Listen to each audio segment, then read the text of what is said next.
Hi നമസ്കാരം. ഞാൻ Jayashree Govindan, retirement consultant. ഇന്ന് ഞാൻ സംസാരിക്കുന്നത് നമ്മളുടെയൊക്കെ ജീവിതത്തിലുണ്ടാകുന്ന ഏറ്റവും പ്രമുഖമായ 4 ഫിയേഴ്സിനെ കുറിച്ചാണ്.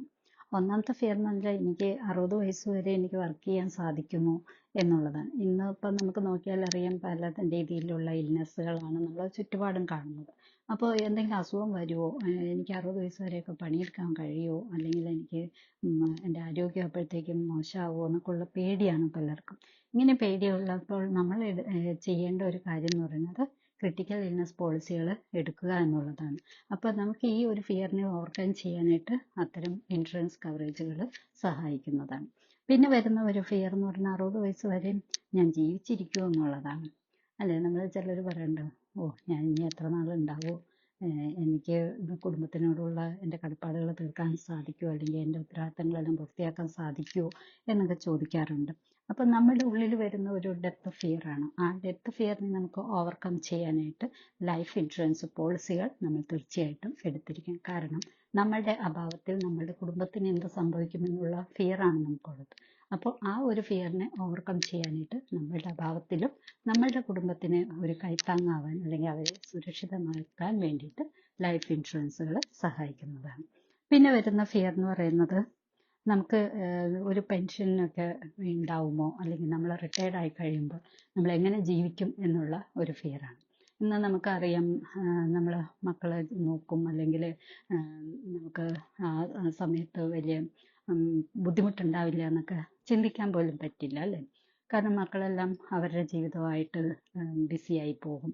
ചിലപ്പോൾ നാട്ടിൽ തന്നെ ഉണ്ടായില്ലെന്ന് വരാം. അപ്പം നമുക്കങ്ങനെ ആരെയും ആശ്രയിച്ചിട്ട് ജീവിക്കാനായിട്ട് സാധിക്കില്ല.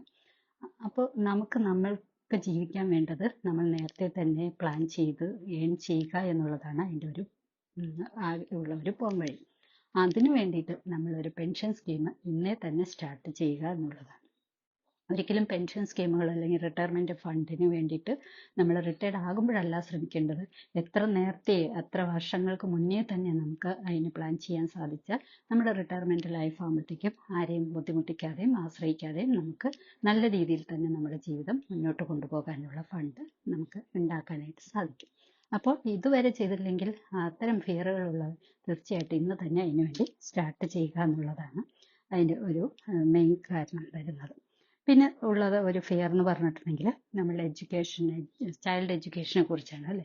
നമ്മൾ കുറച്ചും പ്രായമാകുമ്പോൾ നമ്മുടെ കുട്ടികളുടെ വിദ്യാഭ്യാസം, ഹയർ സ്റ്റഡീസൊക്കെ നടക്കുന്ന ആ സമയമാകുമ്പോൾ നമുക്ക് അതിന് പറ്റുമോ, നമ്മുടെ കയ്യിൽ അതിനുള്ള ക്യാഷ് ഉണ്ടാകുമ്പോൾ എങ്ങനെ നമ്മൾ കുട്ടികളുടെ വിദ്യാഭ്യാസം പൂർത്തിയാക്കും, അങ്ങനെയുള്ള ചിന്തകൾ പല മാതാപിതാക്കൾക്കും കാണാറുണ്ട്. അങ്ങനെയുള്ള ചിന്തകൾ അല്ലെങ്കിൽ അത്തരം പേടി നമുക്ക് ഒഴിവാക്കാൻ വേണ്ടിയിട്ട് നമ്മൾ അതിനെ ഓവർകം ചെയ്യാനായിട്ട് ശ്രദ്ധിക്കേണ്ടത് നമ്മുടെ കുട്ടി ജനിക്കുമ്പോൾ തന്നെ ആ കുട്ടികളുടെ കുട്ടികളുടെ എഡ്യൂക്കേഷന് വേണ്ട പ്ലാൻ നമ്മൾ റെഡിയാക്കുക എന്നുള്ളതാണ്. ഒരിക്കലും നമ്മൾ ഹയർ എഡ്യൂക്കേഷൻ്റെ ടൈമിലല്ല ഇത്തരം കാര്യങ്ങൾ ചെയ്യേണ്ടി വരുന്നത്. പല മാതാപിതാക്കളും ചെയ്യുന്ന ഒരു തെറ്റെന്ന് പറഞ്ഞാൽ ആ കുട്ടി ജനിച്ചല്ലേ ഉള്ളൂ, അല്ലെങ്കിൽ കുട്ടി ഇനിയും 18-20 വയസ്സാവണ്ടേ കുട്ടിക്ക് ഹയർ സ്റ്റഡീസ് നോക്കാനായിട്ട്, അപ്പോൾ ആ സമയത്ത് നോക്കാമെന്ന് പറയുന്നത്. ആ ഒരു ടൈമിൽ എന്ന് പറയുമ്പോൾ നമ്മുടെ ഏജും അത്രയും വളർന്നിട്ടുണ്ടാവും, അല്ലേ? 10-18-20 വർഷം നമ്മളും വളർന്നിട്ടുണ്ടാവും. അപ്പോൾ നമ്മുടെ ആരോഗ്യം ചിലപ്പോൾ നമ്മളെ സമ്മതിച്ചെന്ന് വരില്ല, അല്ലെങ്കിൽ നമ്മളുടെ ജോലി ചിലപ്പോൾ നമുക്ക് ഉണ്ടായിന്ന് വരില്ല. അപ്പോൾ ഈ കാരണം കൊണ്ട് നമ്മൾ ഉദ്ദേശിക്കുന്ന രീതിയിൽ കുട്ടികളുടെ വിദ്യാഭ്യാസം നടത്തി കൊടുക്കാൻ നമുക്ക് സാധിച്ചില്ലെന്ന് വരും. അപ്പോൾ നമ്മളുടെ ഉത്തരവാദിത്തമാണ് അവർക്ക് നല്ല വിദ്യാഭ്യാസം കൊടുക്കുക എന്നുള്ളത്. നമ്മളുടെ ഉത്തരവാദിത്തവും നമ്മുടെ ഡ്രീംസുമാണ്. അതുപോലെ തന്നെ കുട്ടികൾക്കുണ്ട് പല ഡ്രീംസുകളും, എന്തെങ്കിലും ആവണം അല്ലെങ്കിൽ ആരായിത്തീരണം എന്നൊക്കെ ഉള്ളത്. അതിനവരെ സഹായിക്കുക എന്നുള്ളതിനാണ്ട് അവർ ജനിക്കുമ്പോൾ തന്നെ നമ്മളവരുടെ ചൈൽഡ് എഡ്യൂക്കേഷന് വേണ്ട പ്ലാനുകൾ റെഡിയാക്കുക എന്നുള്ളതാണ് നമ്മൾ ചെയ്യേണ്ട കാര്യം. അത് അന്ന് ചെയ്തില്ല, ഇപ്പോൾ കുട്ടികൾ ചിലപ്പോൾ 4-5 വയസ്സായിട്ടുണ്ടാവാം, അല്ലെങ്കിൽ 10 വയസ്സായിട്ടും. പക്ഷെ ഇന്ന് തന്നെ അത് സ്റ്റാർട്ട് ചെയ്യുക. നിങ്ങളുടെ മുന്നിൽ ഇനി അധികം ദിവസങ്ങളില്ല, അല്ലെങ്കിൽ അധികം മാസങ്ങളില്ല, അധികം വർഷങ്ങളില്ലെങ്കിൽ പോലും ഇന്നേയെങ്കിലും അത് സ്റ്റാർട്ട് ചെയ്യുക. അതല്ലെങ്കിൽ നമുക്ക് പറ്റുന്നത് ആ ഒരു ഹയർ എഡ്യൂക്കേഷൻ്റെ ടൈമിൽ നമ്മൾ എഡ്യൂക്കേഷൻ ലോണൊക്കെ എടുക്കേണ്ടി വരും. അങ്ങനെ ഒരു പെനാൽറ്റി പാരൻ്റായിട്ട് മാറും. കുട്ടികൾ പിന്നെ ജോലി കിട്ടിക്കഴിയുമ്പോൾ എഡ്യൂക്കേഷൻ ലോൺ അടച്ചു തീർക്കാൻ വേണ്ടി മാത്രം പണിയെടുക്കേണ്ട അവസ്ഥയിലേക്ക് അവരെ എത്തിക്കേണ്ടി വരും. അപ്പോൾ അതെല്ലാം ഒഴിവാക്കാൻ വേണ്ടി ഇത്തരം കാര്യങ്ങളെല്ലാം പ്ലാൻ ചെയ്യുക. നമ്മൾ പെൻഷൻ സ്കീം, അതുപോലെ ക്രിട്ടിക്കൽ ഇൽനെസ് പോളിസി, പിന്നെ ചൈൽഡ് എഡ്യൂക്കേഷൻ, അങ്ങനെയുള്ള കാര്യങ്ങളെല്ലാം തന്നെ നമ്മൾ നേരത്തെ പ്ലാൻ ചെയ്ത് വെച്ചാൽ നമുക്ക് ആരുടെ മുന്നിൽ കൈ നീട്ടേണ്ടി വരാതെ നമ്മളുടെ ജീവിതത്തിലെ എല്ലാ ഗോളുകളും ഫുൾഫില്ല് ചെയ്യാനായിട്ട് നമുക്ക് സാധിക്കുന്നത്. ഓക്കെ, അപ്പോൾ ഈ ഒരു എപ്പിസോഡ് നിങ്ങൾക്കെല്ലാം തന്നെ വളരെ ഉപകാരപ്പെടുന്നു എന്ന് ഞാൻ വിചാരിക്കുന്നു. താഴെ കമൻറ്റ് ചെയ്യുക. നിങ്ങൾക്ക് ഇത് ഉപകാരപ്പെടുന്നുണ്ടെങ്കിൽ തീർച്ചയായിട്ടും ലൈക്ക് ചെയ്യുക, കമൻറ്റ് ചെയ്യുക, മറ്റുള്ളവരിലേക്ക് ഷെയർ ചെയ്യുക. കൂടുതൽ ടിപ്സിന് വേണ്ടിയിട്ട് ഞങ്ങളെ ഫോളോ ചെയ്യുക. അതുപോലെ കൃത്യമായ ഒരു ഗൈഡൻസോട് കൂടി ഇത്തരം പ്ലാനുകളൊക്കെ റെഡിയാക്കാനായിട്ട് താല്പര്യമുള്ളവർക്ക് ഞങ്ങളുടെ ഫ്രീ കൺസൾട്ടേഷൻ ബുക്ക് ചെയ്യാവുന്നതാണ്.